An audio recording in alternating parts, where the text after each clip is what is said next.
What's going on, everybody? Dash Michaels here, and welcome to a very, very special episode. It is the Wednesday episode of Shorts and Hoodies. This is unofficially episode 3. And the reason why it is such a special episode is today is a crossover episode. Now, you might remember these gentlemen from my episode 1, where we spoke about movie franchises. Now, 1 year ago, I had the privilege of being on their podcast, GingerFlix, and we spoke about Justice League. Now, if you keep up with everything, if you're a fan, you know that the Snyder Cut came out this week. So today, on today's episode, we are talking Snyder Cut Justice League. This is a review. It is a crossover episode. It's Dash Michaels with Shorts and Hoodies, the SNH podcast, crossing over with GingerFlix, with Joey and Josh. Let's go.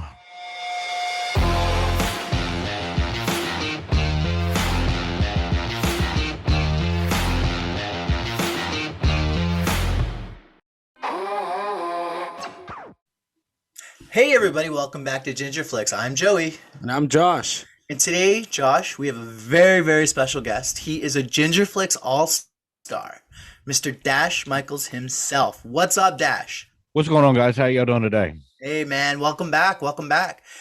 Doing good, brother. This episode is a little bit different. It's kind of a crossover episode because it's gives our good friend Dash here an opportunity to promote his podcast. Now, tell us a little bit about your show, Dash. And it's Shirts and Hoodies, what? Right? Or Shorts and Hoodies? Shorts and Hoodies.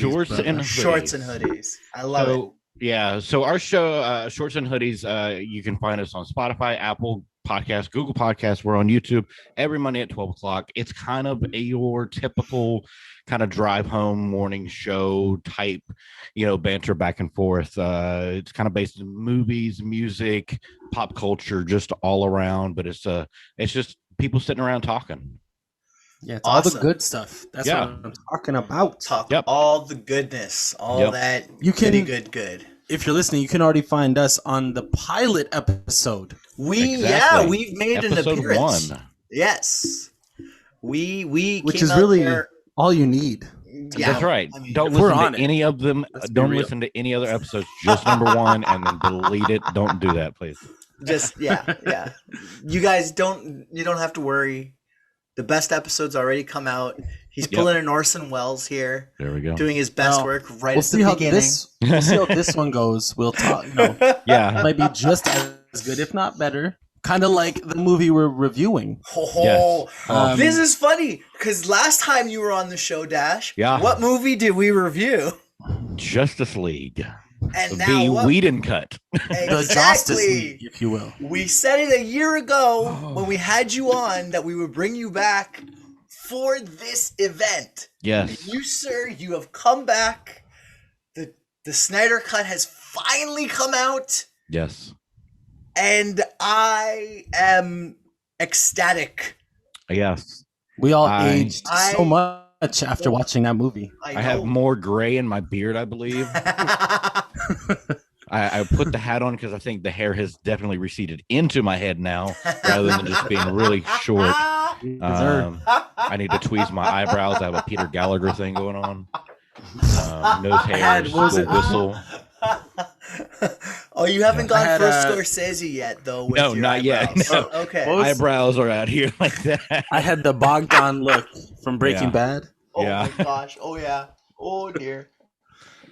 Now it's funny. So listening, watching the movie, and I'm going through notes and everything on my phone as I'm watching it, and I was like, I wonder if I can remember not necessarily what I ranked it, but pretty much what I kind of what actually happened at the beginning because it happened so long ago. Yeah.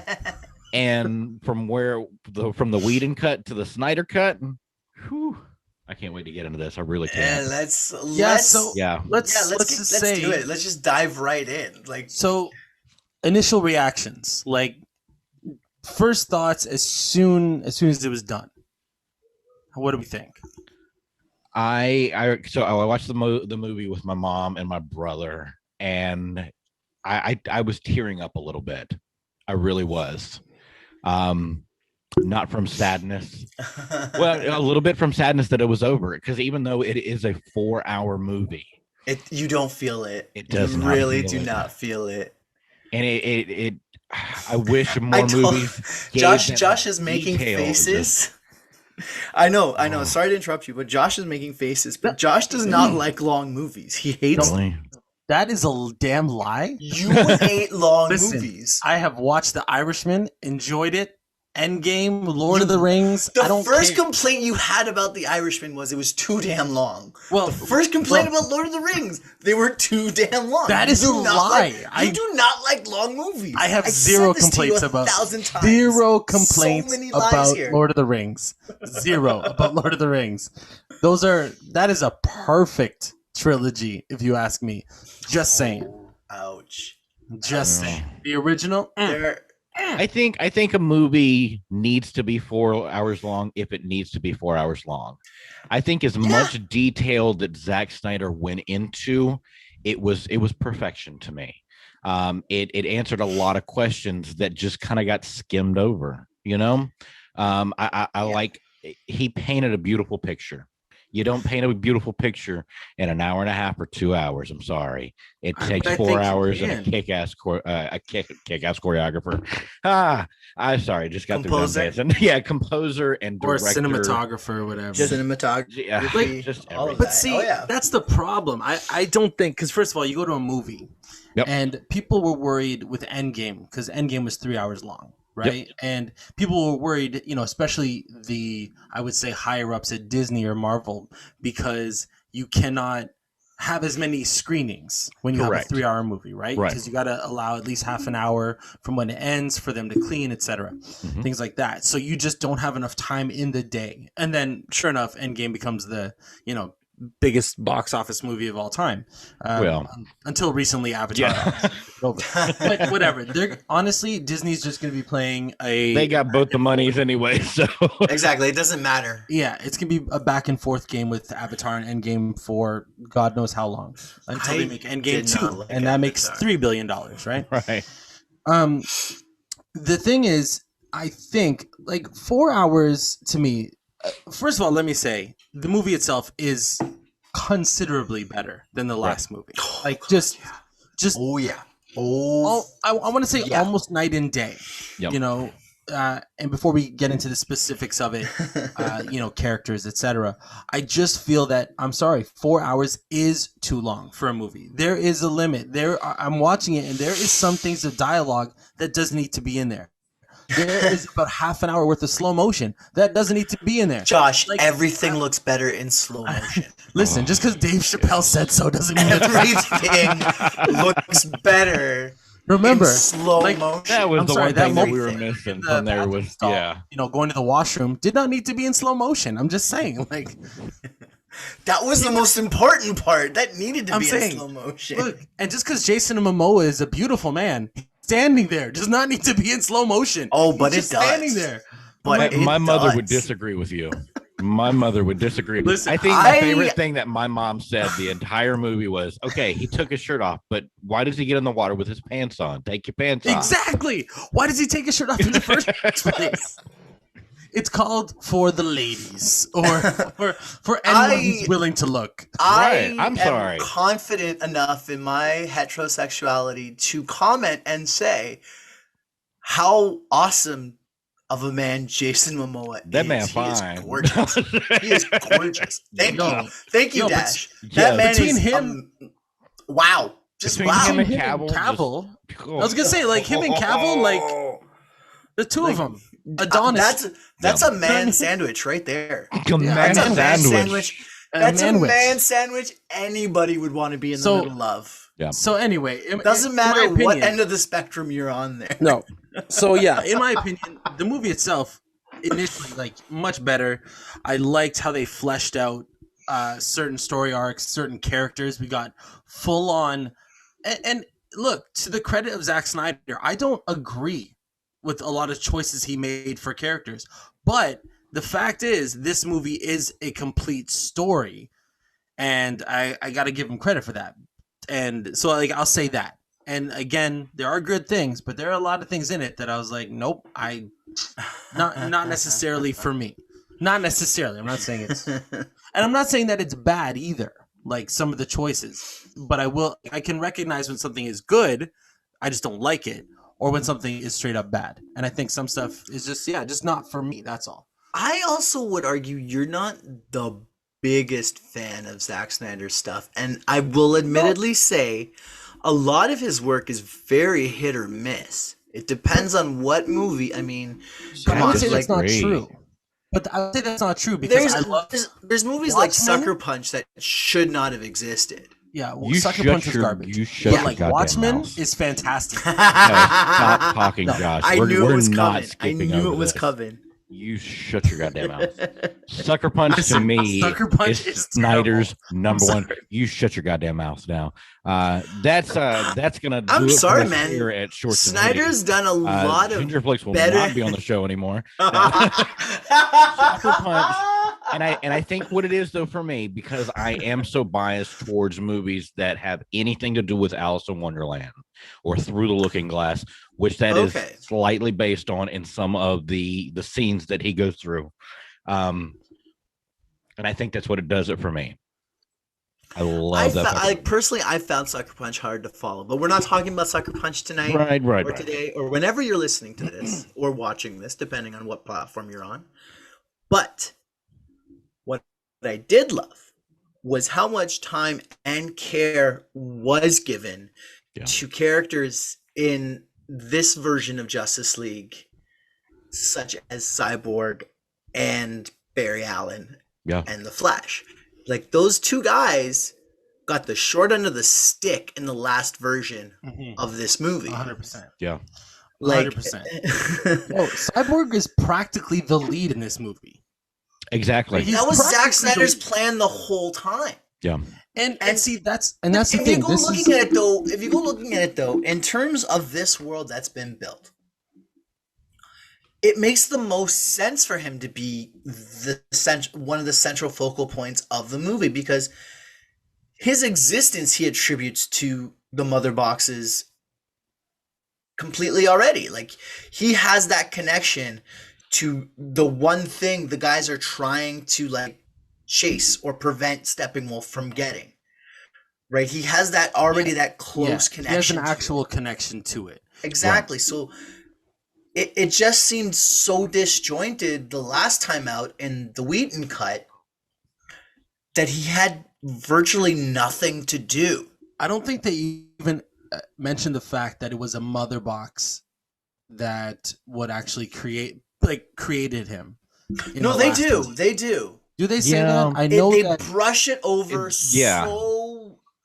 It's like they sprinkled a little bit of it. Yeah. And that was it. See, I only knew that because, again, this version of the Justice League is based on the New 52, which, in my opinion, is it's a decent story, the whole thing with Darkseid. It's a weak version in that you don't have Green Lantern in the movie, and you replaced Martian Manhunter with Cyborg. Cyborg is a Teen Titan. He's not a Justice League member, but he has been since the New 52. And that's cool. Like, that's a different take on it, but you sacrificed an iconic character that comic book fans are aware of, not necessarily, unless, if you watch the Justice League cartoon, you'd know. But again, so we sacrificed Martian Manhunter for Cyborg, and then they translated that to screen, and then with the Whedon cut, his story arc got the shaft. Yeah, like it really did. He was such a weak link in that version. He was just there. Yeah. In Whedon's cut, he was just existent. Yeah, I remember when the Whedon cut, watching it and not really caring. Oh yeah.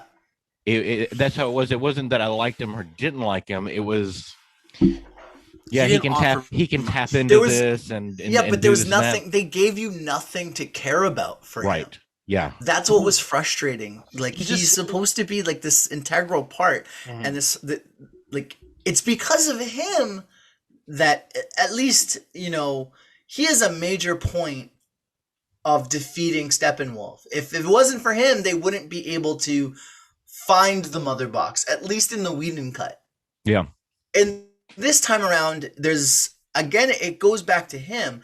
But if it wasn't for Silas Stone and him superheating the core of that thing, right, they would have never found it. So, like, they give you so much more, like, in depth and such, like, especially for a character that people don't really know, and they weren't super sure on whether or not they were going to continue with a standalone film yet for him.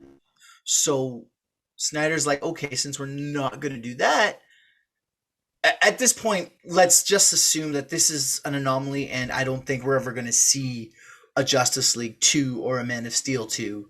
This is a fun little thing that the fans won over. Yeah. Right. Hey, if there's one thing... Okay, well, hold on. Before I even go... there's two things, I guess, or one thing that I liked more in the Whedon cut, which is very strange to say, but I still like the fact... Get out of my house. No, hold on. No, because, Joe, I feel like you would agree with me on this one. Get and that is... out. I actually liked that when Superman came back, except for the fact... Like, I like the fact that, hey, I'm sorry, the Justice League stood no chance against him. In both versions. That is important. But because, I'm sorry, he's always made a bitch sometimes. However... Let's not talk about Supergirl. But what I did appreciate in the Whedon cut is that he came back, and when he finally suited up, he acted like Superman in the comics. I believe in truth and justice. Like, I know people are like, yeah, that was good too. Like, I like that too. I liked it because that's how he is. He is that symbol of hope. Where even in this one, he came back, and I did like the dialogue. You know, I don't want to waste the second chance and all that stuff. Appreciated that. And of course, I love the black suit. Like, the black suit was awesome. Yeah. But he still came back, and it was still Snyder's vision of how Superman should act as opposed to how Superman does act. And I still loved it. I loved the footage. The fight, amazing. Like, it was all good. And I love that image of him, you know, when they're looking at Darkseid, and you got Superman in the forefront, like, staring back at him. Ooh, that gave me, I love that. But again, he just didn't give him a chance, because Superman was in it very little, so he didn't give him a chance to actually even give a few lines where you're like, that's Superman. That's why they need him. For me, I can appreciate the truth justice thing, but for this cut, for the Snyder cut, to me, it wasn't what the Justice League needed. No, it was. That's what I'm saying. I liked it more in the Whedon cut. I'm not saying it's bad. I'm just saying I liked it more in the Whedon cut. For that, okay, to compare the two versions of Superman, there are two versions of myself that like that. Now, the one that liked the version in the Whedon cut, and I did like it. I liked the things he did. I liked the dialogue, aside from weird upper lip action. Yeah, not talking about the visual. Exactly. Visually, it was horrendous, but I get that, and those were cool little fun tidbits and parts of the movie that, you know, it was fun to have, right? And again, it goes back to being like a Superman purist. Yeah. The purist in me loved that stuff. Now, the movie nerd and film nerd in me didn't mind the changes that were made. I mean, come on. It shows it's Superman in a different light. Again, it's a little bit darker of a Superman, and we've come to terms with this through the 3 movies we've seen Henry Cavill's Superman in. And I feel like it's kind of a consensus. Everybody likes his portrayal. They just don't like the direction it's been taken. But again, that's just Snyder's vision. It's just the way he wants it. And I just feel like Superman goes, like, I don't feel like Zack Snyder, like, he can say that he wanted to turn Superman after like 5 movies, which is, like, again, that's too much, bro. Like, anyway, He wanted to make Superman that symbol of hope after 5 movies. But he goes from being the lead in the first movie to like a supporting character in the second one to like a cameo basically in the third movie. Right. Like, I'm sorry. Yeah, like, no, I mean, Superman so was obsessed. He's so done obsessed a little with making bit dirty. Superman bad. Like, he's so obsessed with that evil Superman. Yeah. You know? It was, but cool again, visuals, but not cool enough story for me. Yeah. But what I really like, though, the one thing is when he does come back in the Snyder Cut and, you know, Steppenwolf is about to drop that axe on Cyborg. He just swoops right in. He doesn't flinch. He just lets the axe hit him and stop. And he goes, look he gave, just like... He looks at it, looks back up, has a smirk, like that shit-eating grin, you know, that... Yeah, you know, like cute axe. Exactly. And it's like literally. And then he just says, I'm not impressed. Yeah. Yeah. And then he proceeds to beat the hell. Yeah. The living hell out of Steppenwolf. Like, no joke. I just loved how this version was about, we can't beat Steppenwolf on our own. We need his strength. It reminded me a lot because I don't remember, and I just watched this. I don't remember Steppenwolf getting a hit in. It reminded me of that trailer for the Batman where he just beats the shit out of that guy. That was like just that wails on him. What it reminded me of with Superman on Steppenwolf. This version of Superman, like, yeah, it was fun to have the other Superman, but this one was just strictly pure power. Yeah. Right? It was, he wasn't messing around. No. Well, I mean, in the last one, it was so evident that Steppenwolf still had no chance. You know, Superman came in, he was dodging him like it was nothing. Yeah. But he punched him a few times. I think he punched him once, blasted him with like heat vision, but it wasn't as, what's the word? It wasn't as brutal or like, it wasn't as vicious. It wasn't like this this one was one. like, This one, it was just like, he beat him like he had an appointment to get to.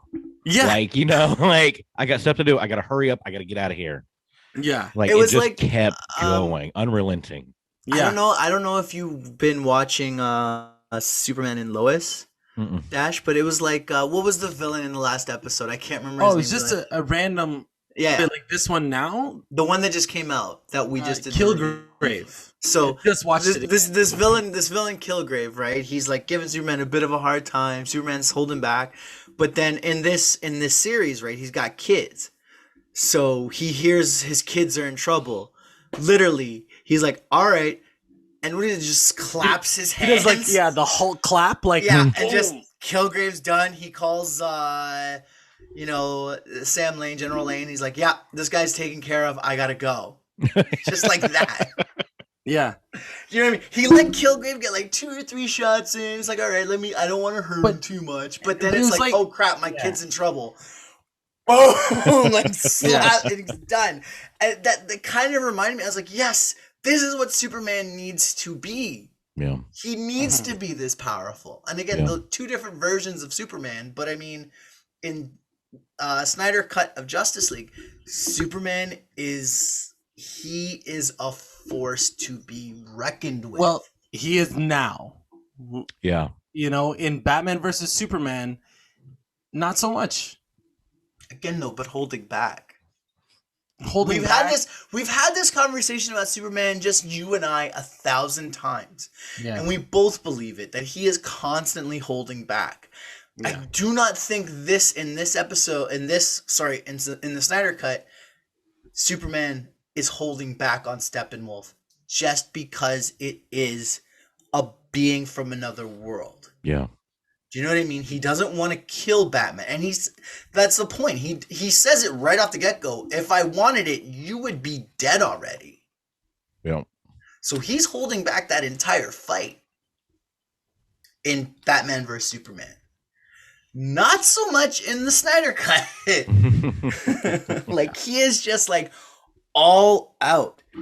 Right? He basically beats Steppenwolf to the point where he has no armor anymore, so Aquaman can stab him in the chest and Wonder Woman can cut off his head. Cut his fucking head Just off. slice it clean off. When that happened, I was like, damn. Like, I was like, yes. It was.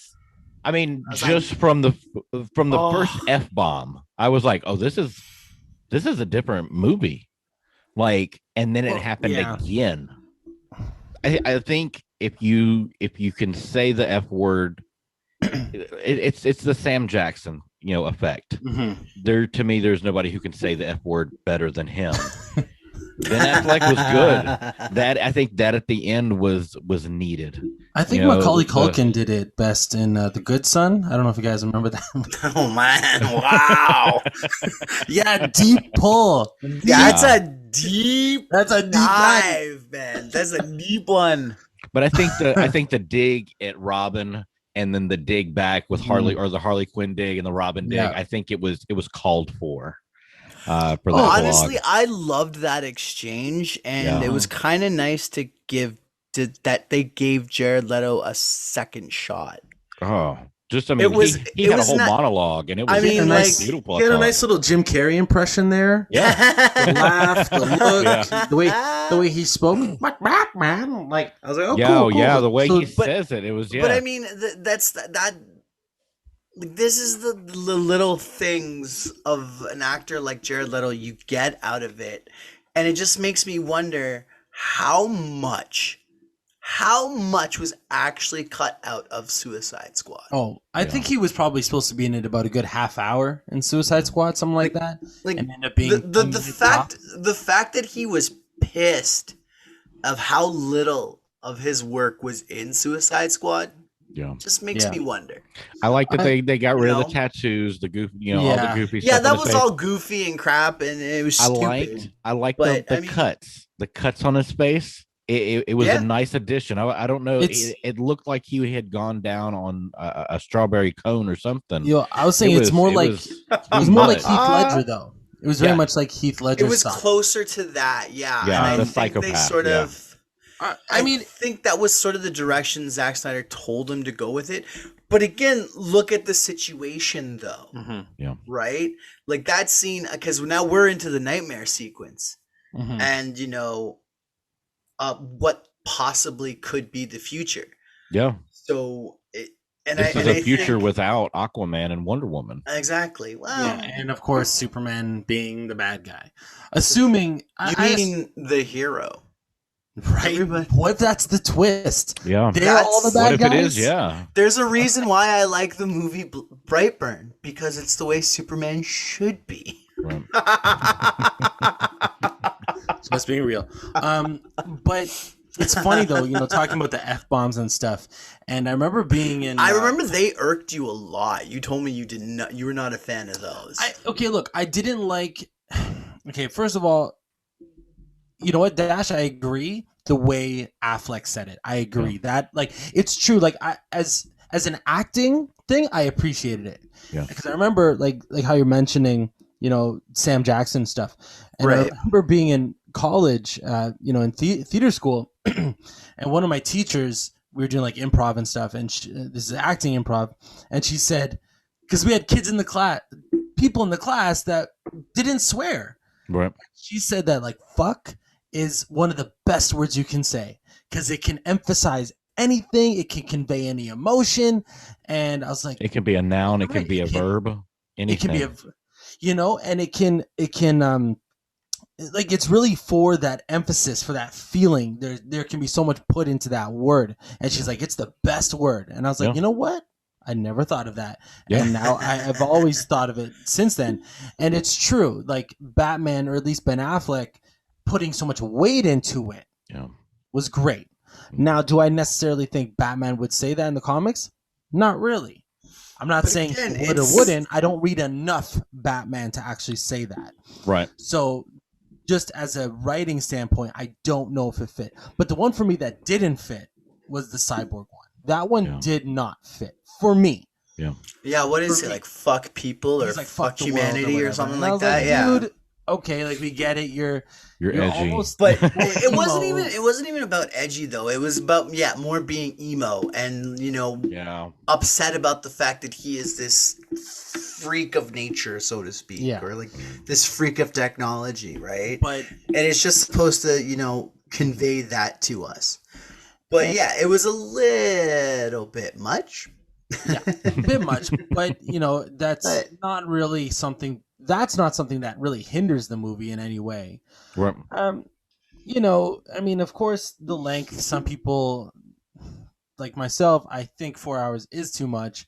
But Not some enough. people love it, whatever. Needs to be longer. Miniseries. But hey, make it if they made it like a 8 full-on hours. HBO Max series, boom. Give me a season of Justice League. That would be Season of this. I will. That would be good. That would be great. I would eat that up.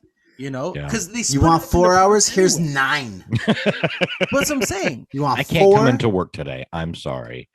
No, but if they made it Binge- like hey, if Binge they made it like a 9 weekly hours of thing, Justice League in one sitting, you sir, are a champion among men.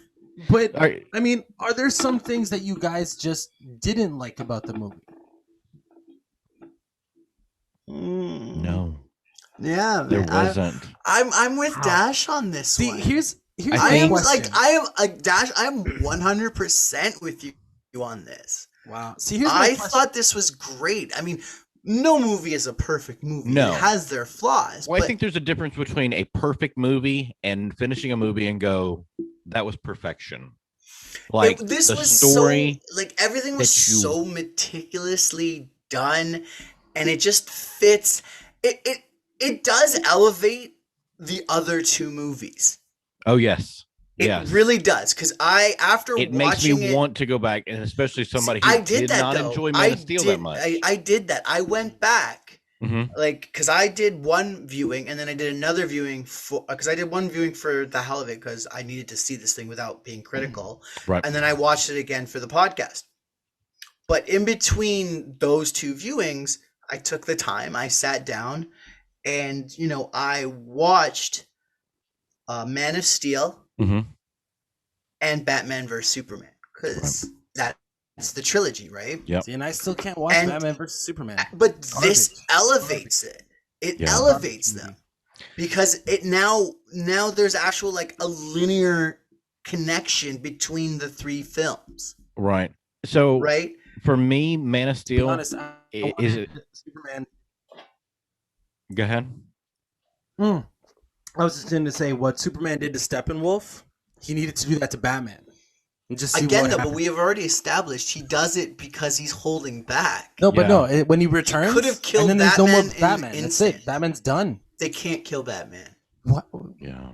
That's not really Batman is the only character in DC that makes money. They can't kill Batman. I'm Well, sorry, Josh. I think more than that too. No, it's Even in so the true. comics, Batman has the best villains. His for rogues DC, gallery is Batman a has lot more It's interesting. the most Yes. iconic rogues gallery. Yeah. Yes. The real big rogues gallery in DC, you got Batman, you got Superman, you got the Flash, who literally it's called the Rogues Gallery when you have like Right. Captain Colt and all that stuff. And then you have but then you have Wonder Woman with like Cheetah. Yeah. But then you got Green Lantern, who's got a pretty solid. But for the most part, when you talk about villains with superheroes, it's always kind of an offshoot of what the hero is, whether it be the Flash and Negative Flash, or say Iron Man with Whiplash. Like there's always like something that the hero has. Yeah, The you have villain Man has too. Bat. You have Yeah, Man well, aside, I mean, yeah. aside from like Lex Luthor, though, most of Superman's villains are from outer space. Yeah. yeah. But I You got think- Bizarro. I think what I was yeah, gonna say and then was you got Bizarro. yeah, bizarre. And you know what? So there was a little part of me, even in the epilogue, when Superman came down, and I was like, when the head was down and he picked his head up, I was waiting for it to be Bizarro. I don't know. There's the tiniest part of me that would have been like, better. Oh, they should do a Bizarro one. But I That'd think great. with watching the 4-hour Snyder cut made me appreciate Man of Steel more than I liked it. And it wasn't that I don't Yeah. like Man of Steel. the hour-long fight scene between Superman and Zod was so much for me. And I was just like, is this thing not over yet? See, and that's They the take one thing no civilian life into But that's the one thing I consideration in that loved movie. about Man of Steel. Really? There are things I totally disagree with Man of Steel, but the one thing I loved is how, because we've never seen a Superman fight like that ever, and you literally had two gods wailing on each other. We've never been able to see it, and but it was so we could have with Superman Returns. They could have gone that route, but they were stupid with Superman Returns. Let's not talk about Superman Returns until we do that as an episode. Yeah, but with Man of Steel, we actually had the opportunity, and in my mind at the time, especially, I thought it was the best fight with superpowers, not like just hand-to-hand combat, just the way they film, like the way Snyder filmed that, punching each other across the city. Yeah. Oh, I loved it. And I did think, it may have gone a bit long, but I loved it. Like for me, I was like, give me more. I was able to appreciate the final scene of Man of Steel, but I think more so, and what we talked about the last time I was on, this being a direct, sequel to Batman v Superman, it really felt like it this time.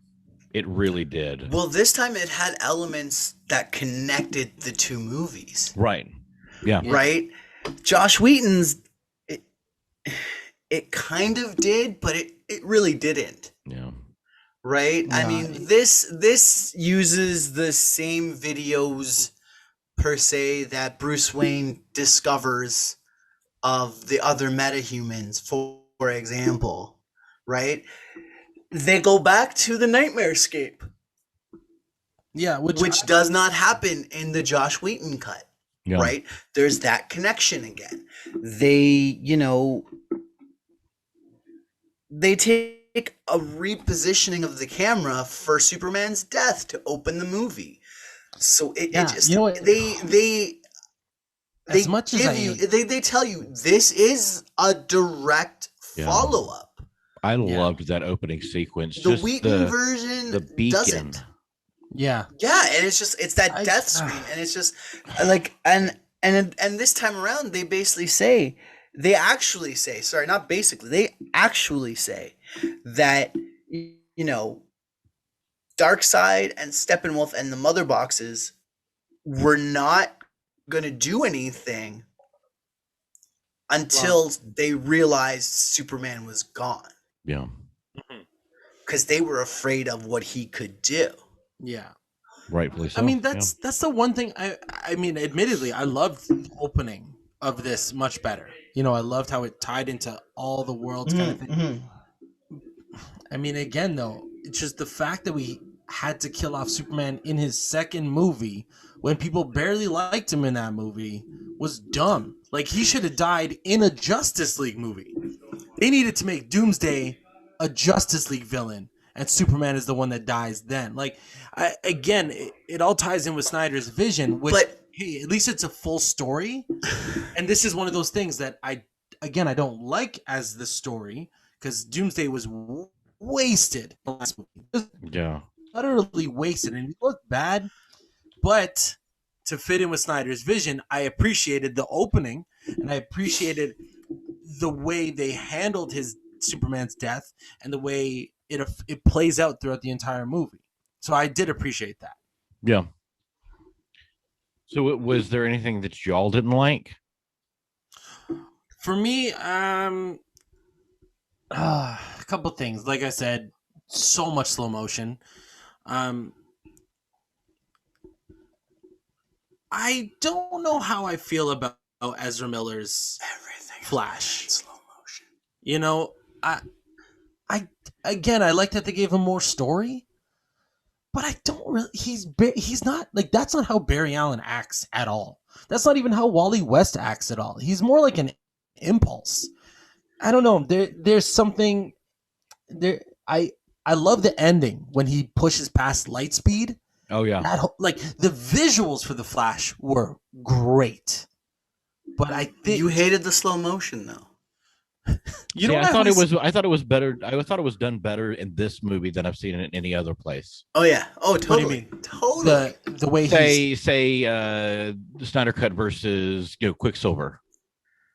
oh the way they used his powers. Yeah, the way it was shot and everything. I like Totally. I like how but smooth it was. And I think the thing that I Yeah. appreciate more than anything, especially the scene with him and Iris, is how gentle is so he boring. was with. Oh, shut up! Oh, I loved how gentle he was with her, in the sense of one, I'm sure she did she's too. so beautiful, but two, it almost looks as if he knows that if he were to move too fast, he would just break her. Yeah. It's as if they kind of take physics Yes. into consideration in this. Yeah. Well, they do mention that he's a genius, Right? right? So, he knows. because in with Quicksilver, he just moves everybody real quick, no big deal. Right. But with this, Mm-hmm. it's different. He does it slowly and carefully. Well, I feel Yeah. like with this one, But he's still going at the speed of light. See, Right. the difference is because again, I'm sorry, that Quicksilver scene in Days of Future Past and even in Apocalypse are great. Like they will be iconic. Yeah. Mind you, the best version of it is when Family Guy did it. Exactly. Did you see that? That was It's so good, funny. Dash. Look it up. It's like one of the newer episodes. It was so good. Dude, I stopped watching Family Guy after the therapist episode. It just wasn't funny anymore. Oh, yeah, The therapist that episode was is a a hard hard one. one I to remember. skipped that one, to be honest. Like I've I just seen haven't it. watched it since. Yeah, I was watching it the other was from day at the this hotel, season. and I was like, "What is this? Is this new?" And it was, and I was like, "I'm done." But anyway, but what I got to say is the difference between like Quicksilver and the Flash is the Speed Force. Yeah. Quicksilver's just fast. The Flash is fast, and he's got the Speed Force, which is that electricity. And I love that every single time it kind of emanates around him. And especially at the end when he's going past light speed, sort of traveling back in time, that looked phenomenal. Yeah, yeah. Phenomenal. And I was like, you know what? That's a cool scene. That needed to be the last one. This movie was visually stunning. Yep. And that's Zack Snyder. The visuals were stunning. You know what I loved even like my favorite shot, and this is, again, just biased, look at my t-shirt, but when Superman finally flies up in the black suit and he's hovering in space and it's the silhouette of him with the sun. Yeah. That is a beautiful shot. It took me back to that horrendous Superman Returns when you get that Brandon Routh shot of him turning and it's like the glow of the sun and everything, which was to me the only good thing about that movie. The plane catch. I love the That plane sequence was good. Yeah. But so I mean, look, I recently rewatched Superman Returns and nothing happens in that movie. nothing happens. No. Nothing. It doesn't. Yeah. It was We'll talk another it was time. so frustrating. But so I mean, all in all, I do feel that Snyder overindulged with that little orchestral operatic woman singing every single time Diana was on screen. Like she just walked. Hey Diana, hi. Like she just like get it. It was the guy he got to compose or Junkie to XL. do the it was Junkie XL. That's what he wanted to do with it. Yeah. And you know what? It wasn't bad. And because he had already elaborated with Hans Zimmer, which I know, Dash, you love Hans Zimmer's I'm a work. big Zimmer fan. And his work is pretty good. I'm not going to deny that, right? But I kind of did miss it, and I know it was a Josh Whedon pull, but I did miss the old John Williams just Superman theme. It would have been nice for it to have played the silhouette. At that scene, when Josh was describing the scene of the silhouette scene, just to hear the or when he's walking out initially right away in the black suit and you hear the bum ba bum bum, and then I think for me, that song still gives me chills to this day. That is, and the first time I watched that movie was like at Josh's house And it wasn't even the first Superman. It was probably Superman 4. And the first time I ever watched Superman, I was like 5 or 6, hanging out at Josh's house. And that music it still sends chills down my spine. And that is the only thing I personally feel the Zack Snyder cut was missing. Yeah. I think it would have been perfect for the space scene, with the sun and the silhouette. Just that, but just that like the scene when like the doors open and you kind of see he's hazy. It reminded me so much of Russell Crowe, like in the black suit, and it was just. It almost was like I think that's what the plan was. Yeah, I think that's the whole reasoning behind the black suit. Yeah, I think it's at least in theory. It was almost him like just you see all the suits opening up, and then you hear both dads' voices, and it was just like I am my father's son. Yeah, I think it was to pay respect to Jor-El. I just wish that at the end. Again, this is just a very small thing that I liked more in the Whedon cut, is that when you do see Superman open his shirt, I wish it was back to the blue. I thought that was weird. That was a weird little nitpicky thing that we have, but I was like, that should be the red and yellow S. It should not be it shouldn't still be the gray one. Yeah, like that would have just been nice just at the end, because we've seen him in that suit already, throughout the movies. But now we get the black suit. Great. That's like straight up fan service. Awesome. But like a nice bright one with like a bright blue, a bright, like all the colors just like really bright. That's what needed to be done there. Yeah. And then exactly going from there into the next movie, whatever it may be. Yeah. They have definitely set up something. And I know a lot was weighing on what's going to happen with this, how big it's going to be. It's going to be interesting to see if they're going to be able to, or if they're going to want to bring Ben Affleck back or anything. I thought he was wonderful. Yeah. Oh, I agree. I personally have no qualms and no issues if they were to just do these movies and just throw them to like HBO Max or something like that. They make just because like a multiverse, make it like a multiverse, but it's like, and Scorsese said this when he put out The Irishman, because people were asking him, why did you make such a long movie? He goes, listen, this is the way film is going right now. And it's great for us storytellers to, embrace it and say, hey, people have this time. They can stop this movie. They don't have to. They can watch it on their own time. They can plan it out. But it allows us to put a film together and tell a full-length, fully fleshed out story. Yeah. However long it needs to be. Yeah. Right? And that's like when you think about it as like a filmmaker or, a director or writer or whatever, the fact now that streaming is so big, and a lot of it is attributed to people now that it's really the only way we kind of can consume this content right now. Yeah. I mean, a lot of places, theaters aren't open. I don't know about where it is where you are, Dash, but I know where we are, theaters are still a no-go. Yep. No, we're closed. Yeah, exactly. So it's now like New York and LA. Yeah. But that's the thing. Now you have this new form of media where you can tell a long epic. It's straight up, and it's great.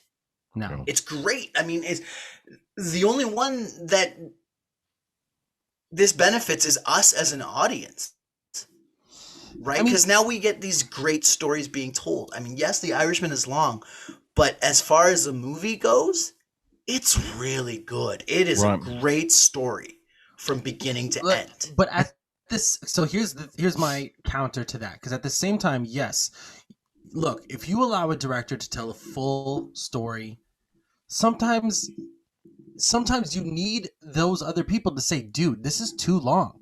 Look, as a choreographer, sometimes I have directors saying, look, this kid can't do that, or something like that. And look, for the most part, I'm like, look, but I want them to, or I have faith in it. But I'm not saying all the time, like, I'm not saying that, but sometimes you need a person or people to say no. You gotta trim it down a bit. Well, it's not going to be like every Entourage. Yeah. Did you ever Go watch ahead, Entourage? Dash. Go ahead, Dash. Did you ever watch? I agree with you, but at the same time, I will have to say there's something very pure about telling somebody, do what you want. You have a vision. I agree. Let's see how it plays out. And I think originally that's what happened. And then, the Snyders went through that horrible tragedy, and they had to do what they had to, as he stepped away. And it's not any blame on Joss Whedon, what he edited together, so to speak. But again, though, I feel like Joss Whedon was going more by studio notes. Exactly. But there were things in the Whedon cut. There were things in the Whedon cut, for example, like you saw him. Like there were things in the Whedon cut, like for example, when Clark is talking to Lois and his mom, they re-edited some of the dialogue, which was practically the same, and all people could see was the damn mustache. Right. You know what I mean? I was like, why did you edit that dialogue? There's nothing wrong with what Zack Snyder did. Well, that's the other problem there. It's a matter of now becoming Joss Whedon needs to shoot X amount of footage and put it in the movie so he can get the credit. Yeah. Right? But he didn't get the credit. But he has a shared credit. Yeah. No, but in the Whedon release, it still says directed by Zack Snyder. It's been changed now. It has officially been changed. After seeing this, the real fans know. Yeah. No. On the IMDb, on the IMDb, it has officially been changed, and it says directed by Zack Snyder and Joss Whedon. But that's IMDb. In the actual release of the film, if you look at it, it just says Zack Snyder. It doesn't. Yeah.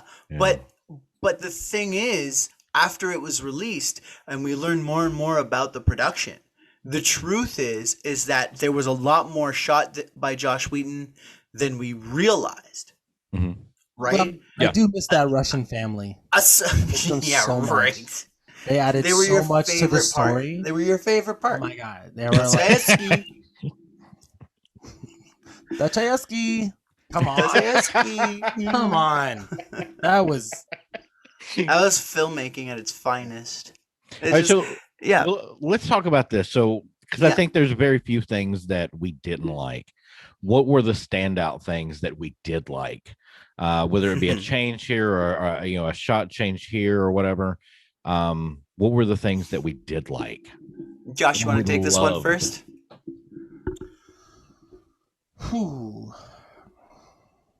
Okay. Again, what I kind of like standout things. I liked some of the extending like Superman, against the League scenes when he's like, when like the Flash is gonna run him down, he just like steps out of the way, takes some Aquaman out. Love that. I loved some of the added visuals. The visual of the Justice League flying together, over the Batmobile. Wicked.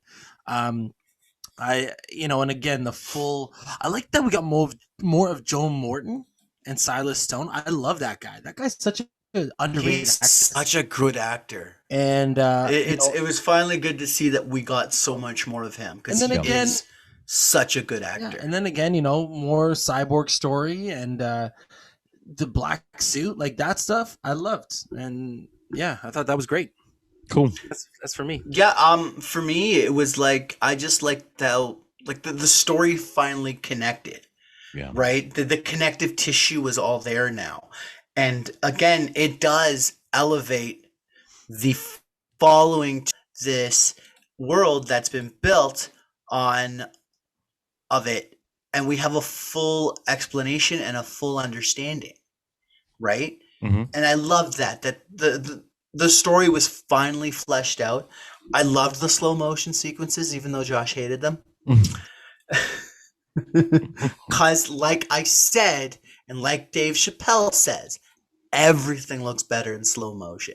But seriously, I like the idea that, it's funny that every time the Flash moved, he was moving in slow motion, but it was to convey that he was moving faster than the speed of light. Yeah. Right. It's mind-boggling. I was like, why is he traveling so far? It. I was thinking that. I'm like, why is he traveling so far, but yet his feet are barely moving? Yeah. But that happens like every speedster, like the Flash TV show, Quicksilver. Yeah. I'm like, you don't actually see, like, they never show them like running like this. It's just They did like, it. They did it in like the early 1990s show that was short-lived or something. yeah, like but that. it's like one stride and he's across 10 miles in like just one step. I was like, that's not. Wait a minute, that's not how speed works. Yeah, exactly. I like that Superman was just so much more angry. Yeah. Yeah. Just came to crack skulls. Yeah. Just came to crack skulls. He Not didn't impressed. care. Did not care. Yo, I like that he was the one that shattered the axe. See, maybe that's what he should have just Yes, said. When that's what should have he hit happened that in the axe, first one. That axe hit him, and he should have just been like 0 fucks given. He That does, would have been the though. perfect F. He actually. Oh, should that would have been good. flicked But him. he That was just it. said, but he pretty much does Not flick impressed. him though. He's Yeah. like, I'm not impressed, bro. Yeah. It would have worked if it would have worked more if there was a bro there. Just looks like, nah, bruh. Nah, bro. Yeah. But yeah, Claps his ears. he pretty much does just blow on the thing and just it's gone. That's right? On the axe. Dash, what are your takeaways, your last few things, and then we'll move on to rating this crazy movie. So no, so there were a handful of things. One, I'll talk about the 4:3 ratio. At first, I was not a fan, but looking at it deeper, I think because of the visual, most of the superheroes fly and everything, it was nice. I didn't even realize it probably after 10 minutes of watching the movie, just because it was dark in the living room. One of the things that I absolutely loved was Bruce's hike to go see Arthur. The ridges in the ice reminded me so much of Batman Begins. And the fact that Nolan was a producer on this movie made that connection between like the Nolan trilogy and this trilogy, I think, even kind of bittersweet to me. It reminded me so much of that. I loved that there was blood. Yeah, well, it worked towards its R rating, and it gave us an R-rated movie. I appreciate it's kind of an R rating. No, it's got an R rating. It's rated R. There's 2 F-bombs and blood and gore. There's actually 3. There's 3 a F-bombs, third yeah. F-bomb? There were 3, there's one of the bad guys, like one of the reactionary terrorists, at the very beginning, they drop one. Yep. Oh, so there you go. And I only caught it the second time. Yep. There's 3. There's 3. I was fight- surprised. It's got But its again- 3 F-bombs. Yeah. It's got, blood and gore. It's That'll get you just an R. at R. All you need is It's a nude great. scene, and you got an NC-17 rating. Oh, I would have loved to see what. Never mind. Yeah. Wonder Woman and Lois. What do you guys say? Gal Gadot. Oh, buddy. We got to go with both of them. Anyways, guys, we've come to the point in the show where we rate these movies out of 5. Now, Dash, since you are the GingerFlix All-Star and a guest and a friend, what do you rate Justice League, the Snyder Cut, out of 5 Ginger Snaps? It is 5. 5 snaps. 5. If I could give it Full on 5. Full on 5, and for one reason alone, Martian Manhunter. You loved that, eh? I loved it with a passion. He showed up just because Lois was sad? I don't Come care. on. I don't care. It's something Why is he that fighting? something that was teased as a rumor from Man of Steel, Martian Manhunter. We were being going in to the get him at movie. some point, We were and going to we get him finally at some point, got and him. Yeah. when we did, when her eyes glowed red, I loved it. I fell in love I with mean, it. Super admittedly, I like the reveal. Admittedly, it is shoehorned in, yeah. but I was cool to have it there. I fangirled out for a little bit. Yeah, I was it's a big okay. Martian Manhunter Sorry, fan, so I get yeah, it. It's yeah. cool. 5. Josh, You got 5. we have a 5. Josh, how many ginger snaps? I'm gonna go with a 4. Blasphemy. Okay. No, nah, accurate, and Go I'm being ahead. generous. Oh my. I got a hard like, on it's- for Snyder. Oh my. Hey, listen, give me Watchmen all day. I love his version of Watchmen, and every time I watch it, it gets better. Blue penis. 300. That's what Josh loves it for. You love the blue penis. That's like your favorite part. Doctor Ted he can Mosby would call it a manhandle. Smurf penis. All right. But Okay. no, but like 4 ginger snaps, right? I Okay. give Why? it 4. It is leaps and bounds better than the last one. A lot of fan service.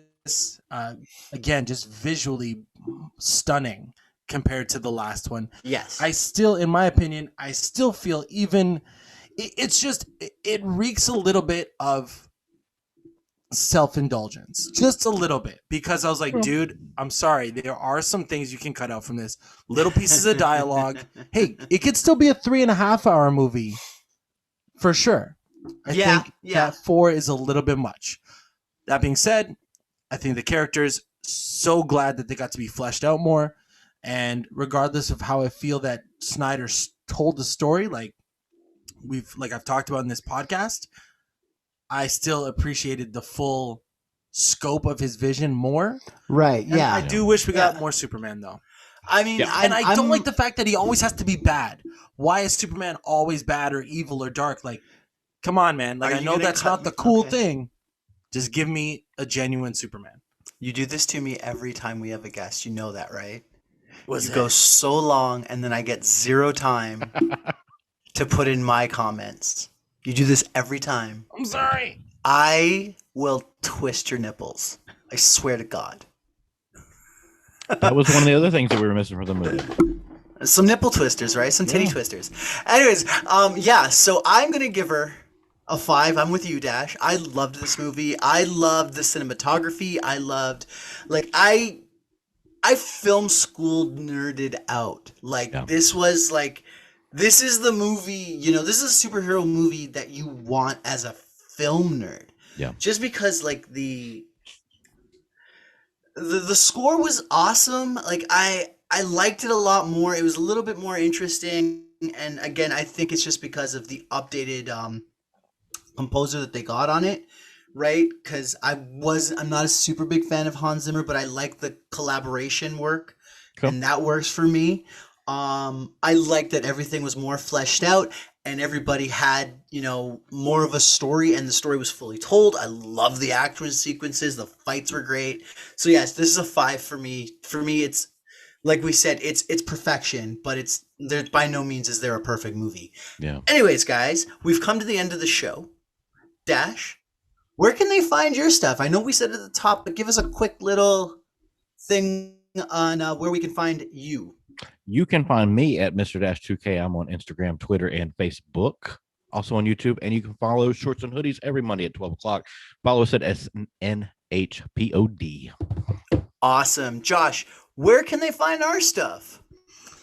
They can find us on Twitter, Instagram, TikTok, YouTube, GingerFlix Pod People, and Flix with that X. Great, guys. Dash, thank you again for being on the show. Thank you, guys. Right. And thank y'all for being on my show. Yes, sir. Happy to do it. That's For right. GingerFlix, I'm Joey. And I'm Josh. And And for we'll Shorts see and you guys Hoodies, again I'm soon. Dash. Exactly. Yes. Damn right. We'll see you again soon, guys. Have a good one. Awesome. Peace. Peace.